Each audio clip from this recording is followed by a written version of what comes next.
Taste the Daily. Tiruvallur மாவட்டம் காக்கலூர் ஏரியில் கொட்டப்படும் இறைச்சி கழிவுகள் மற்றும் தமிழ்நாடு வீட்டு வசதி வாரிய குடியிருப்பு பகுதியில் இருந்து வெளியேறும் கழிவு நீரால் தண்ணீர் மாசடைந்து மீன்கள் செத்து கிடப்பதாக பொதுமக்கள் குற்றம் சாட்டியுள்ளனர். காக்கலூர் ஏரி மிக பெரியது என்பதால் இதில் தேக்கி வைக்கப்படும் நீரானது மாவட்டத்தின் பல பகுதிகளுக்கும் விவசாயத்திற்கு பயன்படுகிறது. இந்நிலையில் ஏரியில் கொட்டப்படும் இறைச்சி கழிவுகள் மற்றும் வீட்டு வசதி வாரிய குடியிருப்பு பகுதியில் இருந்து வெளியேறும் கழிவு நீரால் மீன்கள் செத்து தண்ணீரானது பயன்படுத்த முடியாத சூழல் நிலவுகிறது. விடியா திமுக அரசின் அலட்சியத்தால் நீர்நிலைகள் மாசுபட்டு வருவதாக குற்றச்சாட்டு எழுந்துள்ளது.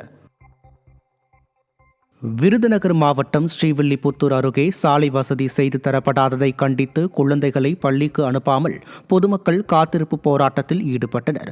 அத்திக்குளத்தில் உள்ள அருந்ததியர் குடியிருப்புக்கு செல்லும் வழியில் உள்ள நீரோடையை கடந்து செல்ல முறையான சாலை வசதி இல்லை என மக்கள் குற்றம் சாட்டுகின்றனர். நீரோடையில் புதர் மண்டி காணப்படுவதால் விஷ ஜந்துக்கள் நிறைந்து காணப்படுவதாகவும் சாலை மற்றும் பாலம் ஏற்படுத்தி தரக்கோரி பலமுறை கோரிக்கை விடுத்தும் பலன் இல்லை என மக்கள் வேதனை தெரிவித்துள்ளனர். ஸ்டாலின் அரசின் அலட்சிய போக்கை கண்டித்து பொதுமக்கள் காத்திருப்பு போராட்டத்தில் ஈடுபட்டனர்.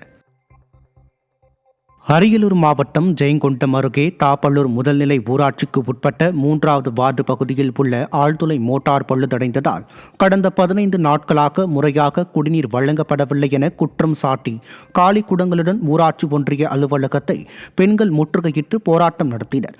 இதுகுறித்து அரசு அதிகாரிகளிடம் பலமுறை புகார் அளித்தும் எந்த நடவடிக்கையும் எடுக்கவில்லை என வேதனை தெரிவித்துள்ளனர். நிர்வாக திறனற்ற ஸ்டாலின் ஆட்சியில் குடிநீருக்காக பொதுமக்கள் அலைகழிக்கப்படுவதாக மக்கள் குற்றம் சாட்டுகின்றனர்.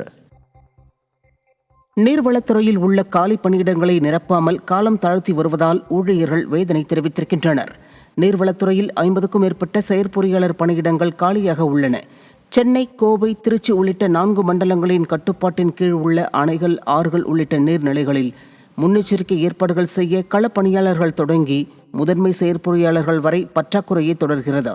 விடியா ஸ்டாலின் அரசின் நிர்வாகத்திறனற்ற தன்மையால் நீர்வளத்துறை நிர்மூலமான துறையாக மாறிவிடுமோ என ஊழியர்கள் அச்சம் தெரிவித்திருக்கின்றனர். விருதுநகர் மாவட்டம் ராஜபாளையம் சார் பதிவாளர்கள் அலுவலகத்தில் நடைபெறும் முறைகேடுகளை கண்டித்தும் சார்பு பதிவாளர் முத்துசாமி பத்திரப்பதிவுக்கு அரசு நிர்ணயித்ததை விட கூடுதலாக 30% பணம் வாங்குவதாக குற்றம் சாட்டியும் நிலத்தரகர்கள் நலச்சங்கம் சார்பில் 100க்கும் மேற்பட்டோர் ஆர்ப்பாட்டம் நடத்தினர்.